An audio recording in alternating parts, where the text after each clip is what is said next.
exposing the truth behind poisons and venoms. You need to watch this if you struggle with understanding the difference. Poisonous critters are harmful when you eat, touch, or interact with them. Think deadly nightshade or those vibrant poison dart frogs. Venomous creatures inject their toxins. Rattlesnakes, spiders, and box jellyfish have a sting or bite that packs a punch. Poison works when it's ingested or contacted. It's passive, like a sneaky trap. Venom is an active delivery method, like a biological hypodermic needle. Fangs, stingers, they're all about direct injection.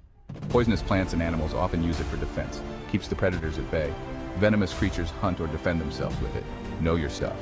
Don't munch on strange plants and steer clear of anything that might bite or sting. Knowledge is your best defense in the wild. Understanding the difference might just save your skin one day. Stay curious, stay safe.